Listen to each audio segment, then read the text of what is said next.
The instinct, once you recognize a codependent pattern, is often to try to fix it immediately and completely, to stop people pleasing overnight, to never rescue anyone again, to suddenly become someone who sets boundaries effortlessly.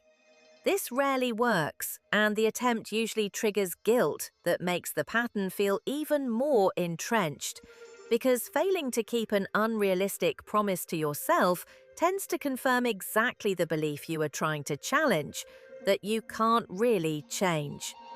A more sustainable starting point is simple noticing, catching the pattern in the moment it happens, without judgment, and naming it quietly to yourself.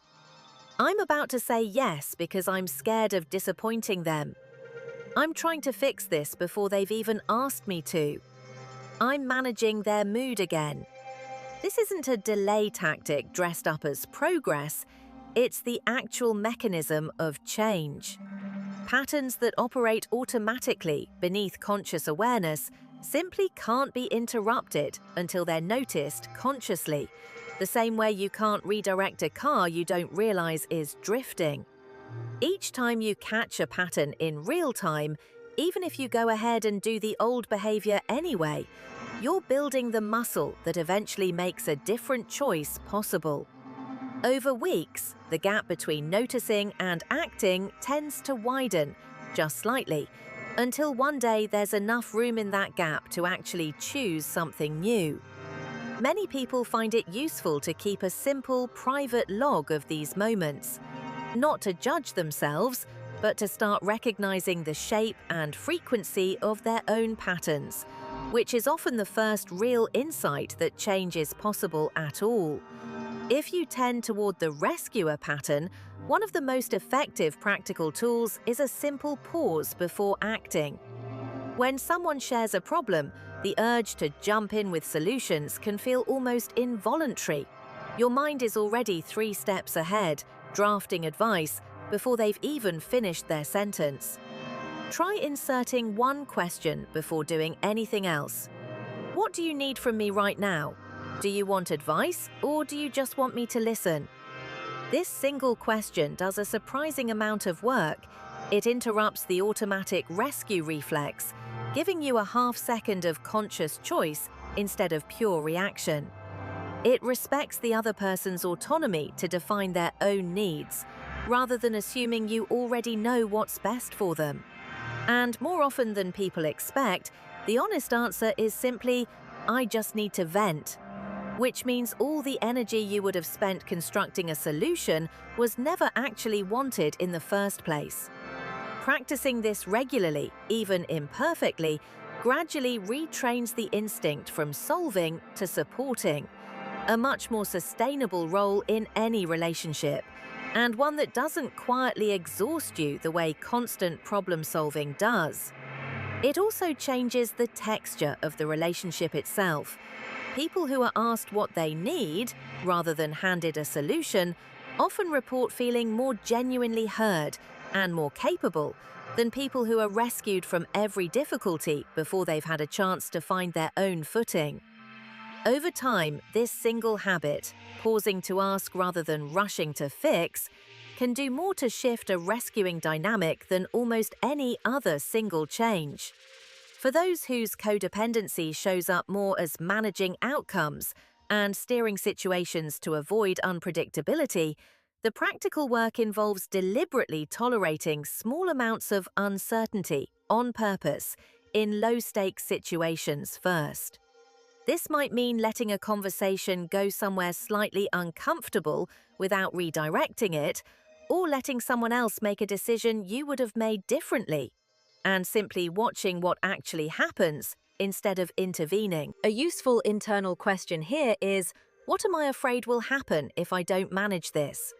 Often naming the specific fear, conflict, disappointment, someone being upset with you, things falling apart without your intervention, makes it more workable than the vague, free-floating anxiety that drives the controlling behavior in the first place. Vague anxiety feels enormous and unanswerable. A named, specific fear can actually be examined and often turns out to be smaller and more survivable than it felt in the moment. Most of the time, the feared outcome doesn't materialize in the catastrophic form anticipated. And even when something does go imperfectly, it's rarely as unrecoverable as the anxious mind predicted. Each time you discover that, the grip of the controlling pattern loosens slightly, because the nervous system is gradually collecting evidence that uncertainty, while uncomfortable, isn't actually dangerous. This is slow, cumulative work rather than a single breakthrough, but it's also one of the more reliable ways anxious control softens over time, because no amount of reassurance from someone else tends to work as well as your own lived experience of survived uncertainty. People-pleasing often runs on a kind of reflex. The yes leaves your mouth before you've even checked in with what you actually want, sometimes before you've even fully processed what's being asked. Breaking this pattern starts with creating a small gap between the request and your response. Even a few seconds can be enough to interrupt the automatic sequence. A simple, low-stakes script can help here. Let me check and get back to you. Or, can I think about that and let you know tomorrow? This buys you the space to actually consult your own preference before answering, rather than defaulting to whatever response keeps things smooth in the immediate moment. It will feel uncomfortable at first, particularly if you've never given yourself this gap before. There can be a real physical sense of anxiety in the pause, a fear that hesitating at all will be read as rejection. That discomfort is not a sign you're doing something wrong. It's a sign you're doing something genuinely new. And new things in unfamiliar territory tend to feel uncomfortable regardless of whether they're healthy. With repetition, the pause itself becomes less fraught, and you may notice something else. Most people don't actually mind waiting a day for an answer, nearly as much as the anxious part of you assumes they will. The catastrophic reactions that people-pleasing is designed to prevent are, more often than not, imagined rather than realistic.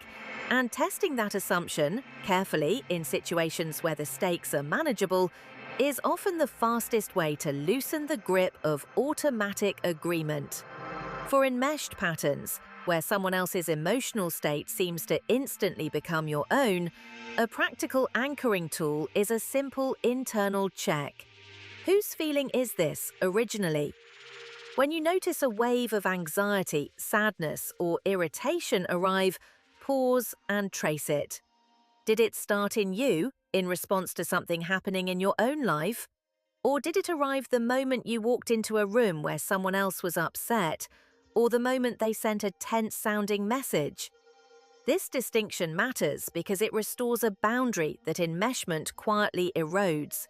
You can still care deeply, still be affected, still want to help, but you regain the ability to locate where a feeling actually originated.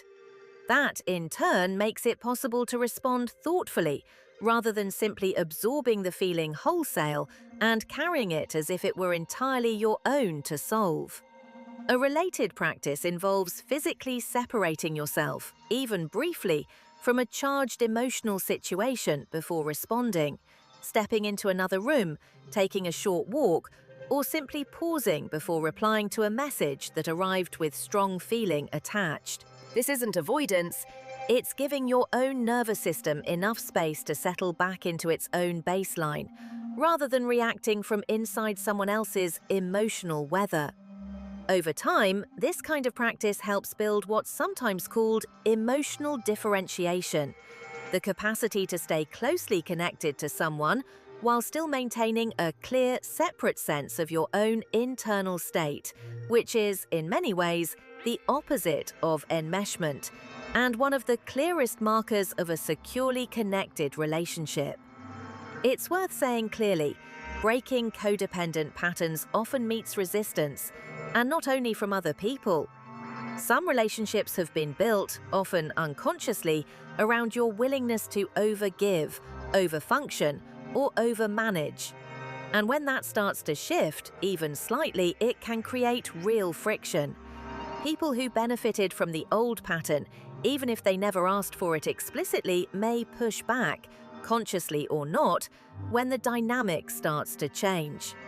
This doesn't necessarily mean they're acting in bad faith. It often simply means the relationship's old equilibrium is being disrupted, and disruption, even towards something healthier, tends to provoke discomfort before it produces relief. Just as importantly, you may resist your own changes. Guilt is extremely common in the early stages of this work. Guilt for saying no, guilt for not rescuing, guilt for simply existing with needs and limits of your own. This guilt is not reliable evidence that you're doing something wrong. It's far more often evidence that you're disrupting a pattern that once felt necessary for safety, approval, or belonging. And any disruption of a long-held survival strategy tends to generate exactly this kind of internal alarm, regardless of whether the new behavior is actually healthier.